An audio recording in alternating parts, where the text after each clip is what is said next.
दोस्तों, PM Modi America दौरे पर है।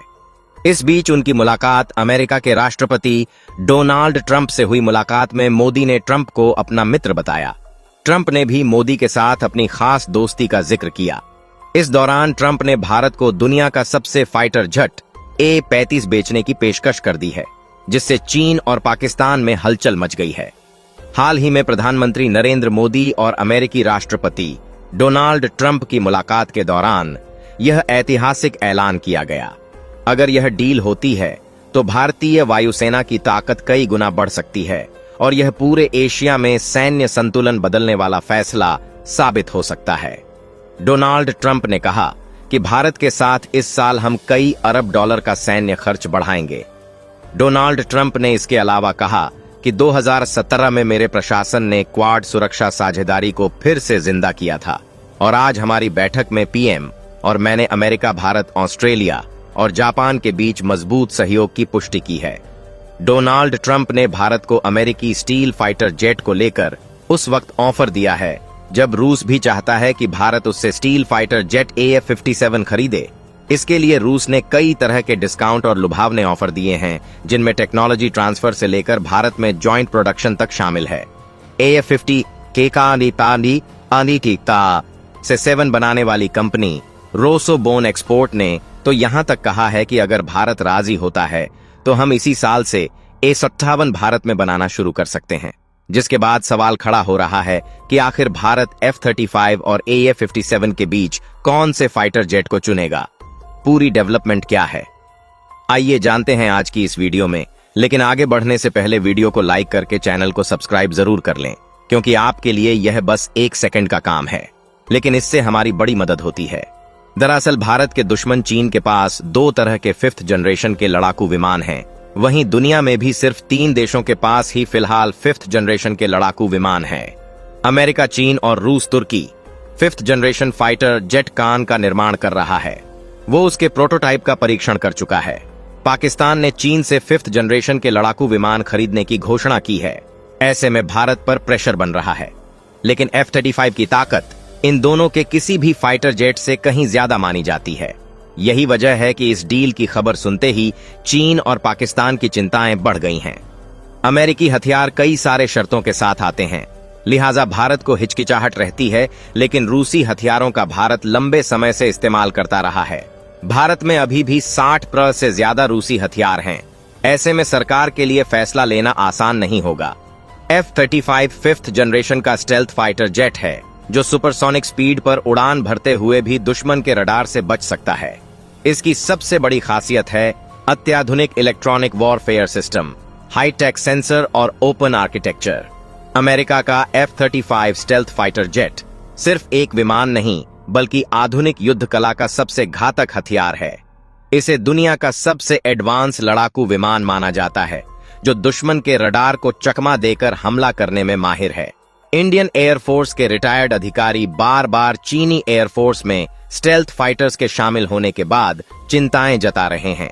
एयरफोर्स के रिटायर्ड अधिकारियों का कहना है कि चीन और पाकिस्तान के साथ 2 तरफा संघर्ष की स्थिति में भारतीय वायुसेना के लिए स्थिति मुश्किल हो सकती है। लिहाजा भारत को तत्काल एडवांस लड़ाकू विमानों की जरूरत है। लेकिन भारत के लिए दिक्कत यह है कि देश पहले से ही 5th जनरेशन के लड़ाकू विमान प्रोजेक्ट एमका पर काम कर रहा है। ऐसे में अगर भारत चीनी या फिर रूसी फाइटर जेट खरीदता है तो फिर एमका प्रोजेक्ट पर इसका सीधा असर होगा। किसी भी 5th जनरेशन के फाइटर जेट को बनाने में भारी भरकम खर्च आता है। एक F-35 की कीमत करीब $700 मिलियन है। ऐसे में भारत की दुविधा यह है कि वह किसी देश से स्टील फाइटर खरीदे या फिर एमका पर काम जारी रखें।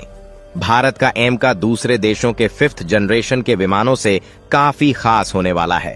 प्रोजेक्ट में जितनी देरी हो रही है, उतनी ही एडवांस तकनीकी या इस विमान में इस्तेमाल हो रही हैं। ज्यादातर 5th जनरेशन के विमान सिंगल इंजन का इस्तेमाल करते हैं, लेकिन भारत का एमका डबल इंजन का इस्तेमाल करेगा। इस तरह से यह दूसरे विमानों से ज्यादा ताकतवर होगा। इस विमान की पैलो क्षमता भी जबरदस्त रखी गई है, जिसकी वजह से भारत एमका को दमदार हथियारों से लैस कर सकेगा। इसके मुकाबले J-2 काफी पीछे छूट जाता है, क्योंकि इसकी पैलो क्षमता भारत के एमका से काफी कम होगी। कई देश अब 6th जनरेशन के फाइटर जेट विकसित करने लगे हैं। ऐसे में भारत अपने विमान को इतना ताकतवर बना रहा है कि यह 6th जनरेशन की चुनौतियों का भी मुकाबला कर सकेगा। एमका के विकसित होने में अभी काफी वक्त लगेगा। ऐसे में माना जा रहा है कि तब तक चीन जैसे देश 6th जनरेशन के विमान की दिशा में काफी आगे निकल जाएंगे। लेकिन भारत का विमान एम का इतना ताकतवर बनाया जा रहा है कि यह 6th जनरेशन के विमानों का भी मुकाबला कर सकेगा। इसकी तमाम खासियत इसे आधुनिक चुनौतियों से लड़ने के काबिल बनाती हैं, लेकिन इसमें तमाम 6th जनरेशन की तकनीकी हों का इस्तेमाल किया जा रहा है। भारत अपने एमका को बेहद खास बना रहा है। यह स्पीड से लेकर कई मामलों में अमेरिकी विमानों से खास है। एमका विमान को भारत स्वार्म ड्रोन तकनीक से लैस करेगा। यह ड्रोन ऑटोमेटिक विमान या रिमोट की मदद से ऑपरेट किए जा सकेंगे। इसका इलेक्ट्रॉनिक वरफेन भी तगड़ा होने वाला है। इस विमान के भारत में ही बनने से इसके मेंटेनेंस और ओवरहोल का खर्च काफी कम हो जाएगा। इससे विमानों को ऑपरेट करने में खर्च भी कम होगा। दूसरी समस्या यह है कि एमका को बनने में अभी भी कम से कम 10 सालों का वक्त लगेगा। तो फिर इन 10 सालों के लिए इंडियन एयरफोर्स को क्या विकल्प दे? डोनाल्ड ट्रंप ने कभी भी भारत को हथियार बेचने से परहेज नहीं किया है। उनकी नीति साफ है कि हथियारों को बेचकर वह राजस्व बढ़ाना चाहते हैं, लेकिन ट्रंप प्रशासन टेक्नोलॉजी ट्रांसफर करने का इरादा नहीं रखती है। इस वक्त कहना मुश्किल है कि F-35 खरीदने की दिशा में अगर भारत आगे बढ़ता है तो क्या अमेरिका टेक्नोलॉजी ट्रांसफर करेगा?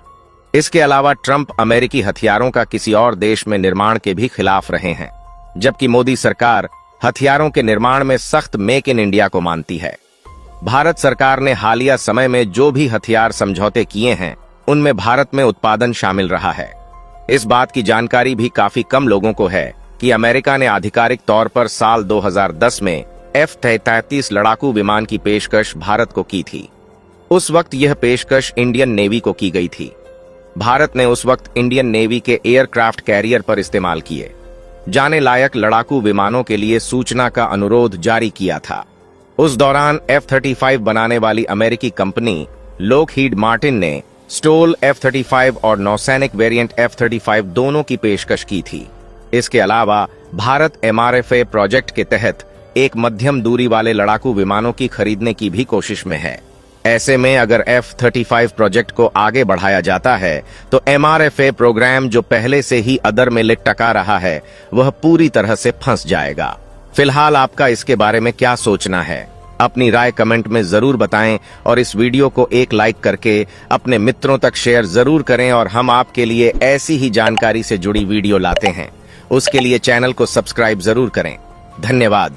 जय हिंद, जय भारत।